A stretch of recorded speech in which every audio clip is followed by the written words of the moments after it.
جب حضور صلی اللہ علیہ وآلہ وسلم نے اس دنیا سے وصال ظاہری فرمایا تو صحابہ اکرام پر قیامت طاری ہو گئی۔ غم مصطفیٰ صلی اللہ علیہ وسلم میں لوگ بے قرار ہو گئے۔ حضرت بلال حبشی رضی اللہ تعالیٰ عنہ نے مدینہ کی گلیوں میں دیوانہ وار پھرتے اور لوگوں سے پوچھتے، بھائیو، تم نے کہیں رسول اللہ صلی اللہ علیہ وسلم کو دیکھا ہے؟ اگر دیکھا ہے تو مجھے بھی دیدار کرا دو، مجھے بھی میرے سرکار صلی اللہ علیہ وسلم کا پتہ بتا دو۔ آخر کار حضرت بلال رضی اللہ تعالیٰ عنہ اپنے آقا کی جدائی کی تاب نہ لا کر مدینہ سے ہجرت کر کے ملک شام کے شہر حلب میں چلے گئے۔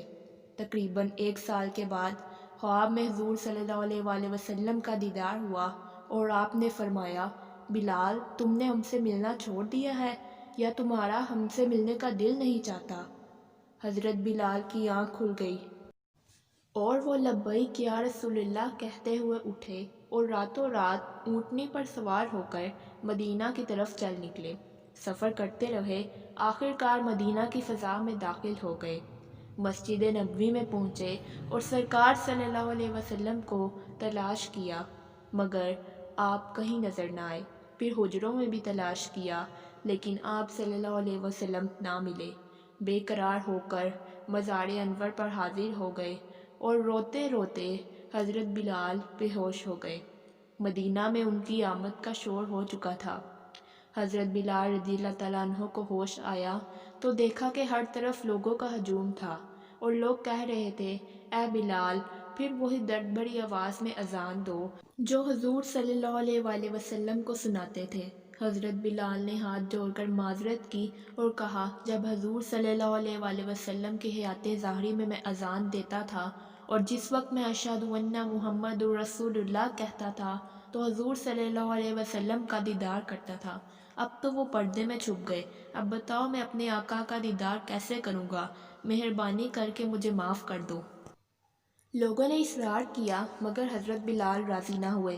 پھر صحابہ کرام نے رائے دی کہ حسنین کریمین کو بلایا جائے، وہ حضور صلی اللہ علیہ وآلہ وسلم کے شہزادے ہیں، حضرت بلال ضرور مان جائیں گے۔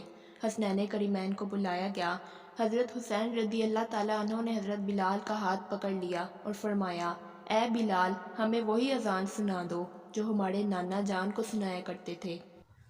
حضرت بلال نے حضرت حسین رضی اللہ تعالیٰ عنہ کو گود میں اٹھا لیا اور پھر کہا، شہزادے، اگر میں نے آپ کو انکار کر دیا اور کہیں آپ روٹھ گئے تو سرکار صلی اللہ علیہ وآلہ وسلم بھی رنجیدہ ہو جائیں گے۔ پھر آپ نے اذان شروع کر دی۔ مدینے کی فضاؤں میں حضرت بلال کی آواز گونجی تو لوگوں کی نگاہوں کے سامنے سرکار صلی اللہ علیہ وسلم کی دنیاوی حیات کا سماع بن گیا۔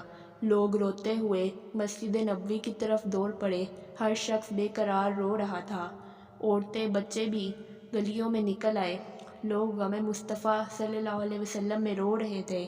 جس وقت حضرت بلال نے یہ پڑھا، اشہد ان محمد الرسول اللہ، تو بچے اپنی ماؤں سے لپٹ کر پوچھ رہے تھے، امی جان، حضور صلی اللہ علیہ وسلم کے مؤذن حضرت بلال تو آ گئے، لیکن حضور صلی اللہ علیہ وآلہ وسلم مدینہ منورہ کب تشریف لائیں گے؟ حضرت بلال نے جب اشہد ان محمد الرسول اللہ کہا تو بے ساختہ ہو کر ممبر کی طرف دیکھا، لیکن ممبر خالی تھا۔ حضرت بلال بے ہوش ہو کر گر گئے۔ بہت دیر کے بعد ہوش آیا تو پھر روتے ہوئے ملک شام کی طرف واپس روانہ ہو گئے۔